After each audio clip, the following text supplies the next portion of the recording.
মহান রব্বুল আলামিন এই পৃথিবীতে যখন কুরআনুল কারীম ছিল না, এই পৃথিবীতে যখন কুরআনুল কারীম নাজিল হয় নাই, মহান রব্বুল আলামিন সর্বপ্রথম এই পৃথিবীর মানুষের ওপর এই 5টি আয়াত আল্লাহ তাআলা নাজিল করেছিলেন।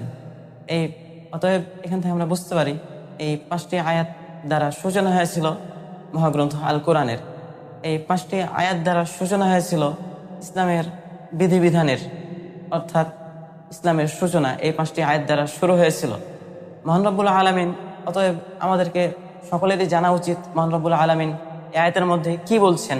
মহান রব্বুল আলামিন এই আয়াতে বলছেন, ইকরা বিসমি রব্বিকাল্লাযী খলাক। ইকরা মানে পড়ো, জানো, বুঝো। কি পড়ো? বিসমি রব্বিকাল্লাযী খলাক, তোমার প্রভুর নামে যিনি তোমাকে সৃষ্টি করেছেন। এখানে মহান রব্বুল আলামিন সর্বপ্রথম আমাদের ওপর যে জিনিসটা বলেছেন, আমাদেরকে যে প্রথম কথাটা বলেছেন, সে কথাটা হচ্ছে পড়ো, জানো, বুঝো। কি পড়বা, কি পড়বা, কি বুঝবা? তোমার প্রভুর নামে যিনি তোমাকে সৃষ্টি করেছেন। এখানে মহান রব্বুল আলামিন সর্বপ্রথম এরকম আয়াত নাজিল করতে পারতেন যে ওয়া আকিমুস সালাহ, তোমরা সলাৎ কায়েম করো, তোমরা সলাৎ পড়ো, তোমরা সলাৎ কায়েম করো। কিন্তু মহান রব্বুল আলামিন সর্বপ্রথম কথা বলেন নাই। মহান রব্বুল আলামিন সর্বপ্রথম কথা বলতে পারতেন ওয়া আতুজ যাকাহ, তোমরা যাকাত প্রদান করো। কিন্তু মহান রব্বুল আলামিন কথা বলেন নাই। মহান রব্বুল আলামিন সর্বপ্রথম বলেছেন ইকরা, পড়ো, বিসমি রব্বিকাল্লাযী খলাক, যিনি তোমাকে সৃষ্টি করেছেন। মহান রব্বুল আলামিন সর্বপ্রথম রোজার কথা বলতে পারতেন, যেমন আল্লাহ তাআলা বলেছেন ইয়া আইয়ুহাল্লাযীনা আমানু কুতিবা আলাইকুমুস সিয়াম, হে ঈমানদারগণ, তোমাদের উপর সিয়াম ফরজ করে দেওয়া হয়েছে, যেমনভাবে তোমাদের পূর্ববর্তীর উপর ফরজ করা হয়েছিল। কিন্তু মহান রব্বুল আলামিন কথা বলেন নাই। মহান রব্বুল আলামিন সর্বপ্রথম বলেছেন ইকরা বিসমি রব্বিকাল্লাযী খলাক, পড়ো তোমার প্রভুর নামে যিনি তোমাকে সৃষ্টি করেছেন। এরপরে আল্লাহ রাসূল সাল্লাল্লাহু আলাইহি ওয়াসাল্লাম বলেন তলাবুল ইলমি ফরিদাতুন আলা কুল্লি মুসলিম, প্রত্যেক মুসলিম নরনারীর ওপর দ্বীনি ইলম শিক্ষা করা ফরজ। প্রত্যেক মুসলমান নরনারীকে দ্বীনি ইলম শিক্ষা করতে হবে, এটা ফরজ। যেমন আমাদের উপর দিনে রাতে 5 ওয়াক্ত সালাত ফরজ করে দেওয়া হয়েছে, আমাদেরকে দিনে রাতে 5 ওয়াক্ত সালাত আদায় করতেই হবে। এরকম এই সালাত পড়াটা যেমন ফরজ, সেরকমই এই দ্বীনি ইলম শিক্ষা করতে হবে, এই দ্বীনি ইলম শিক্ষা করাটাও ফরজ। আল্লাহ তাআলা যেমন বলেন ওয়া আতুজ যাকাত, তোমরা যাকাত প্রদান করো। টাকা থাকলে, সমর্থ থাকলে আমাদের উপর যেরকম যাকাত ফরজ হয়ে যায়, ঠিক তেমনিভাবেই আমাদেরকে যাকাত প্রদান করতে হবে। যাকাত প্রদান করাটা যেমন ফরজ, আল্লাহ রাসূল সাল্লাল্লাহু আলাইহি ওয়াসাল্লাম বলেন তলাবুল ইলমি ফরিদাতুন আলা কুল্লি মুসলিম, প্রত্যেক মুসলিম নরনারীর উপর ওই দ্বীনি ইলম শিক্ষা করাটা ঠিক তেমনইভাবে ফরজ।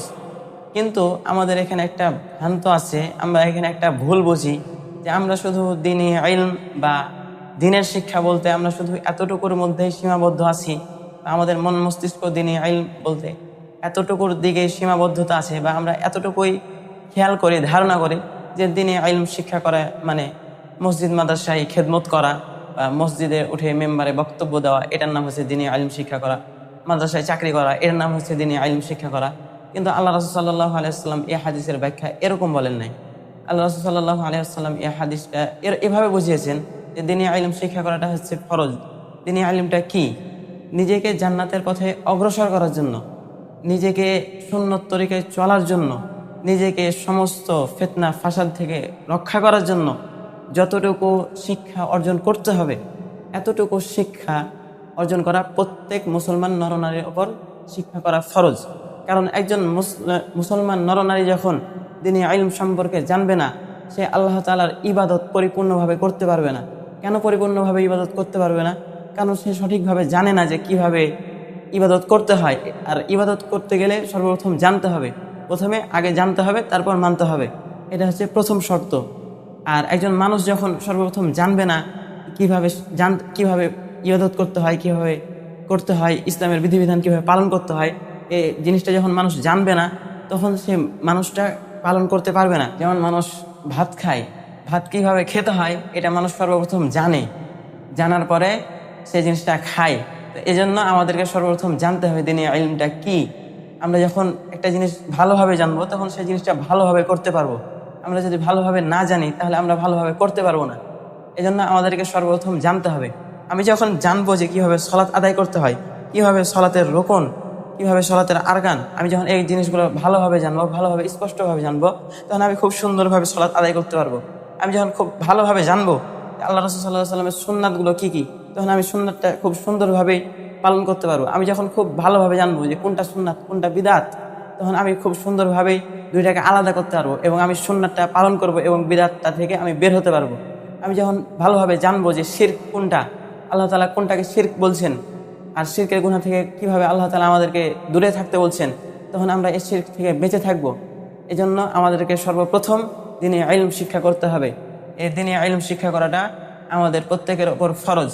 আর এই জিনিসটা এত গুরুত্বপূর্ণ, যদি গুরুত্বপূর্ণ না হতো আল্লাহ তাআলা আমাদেরকে সর্বপ্রথম দ্বীনি ইলম শিক্ষা করার কথা বলতেন না। এজন্য আমাদের সকলকে দ্বীনি ইলম শিক্ষা করতে হবে। আমরা সকলে যেন দ্বীনি ইলম শিক্ষা করতে পারি। আল্লাহ তাআলা আমাদেরকে সেই তৌফিক দান করুন, আমিন। আল্লাহ তাআলা আমাদেরকে দ্বীনের পথে চলার তৌফিক দান করুন, আমিন।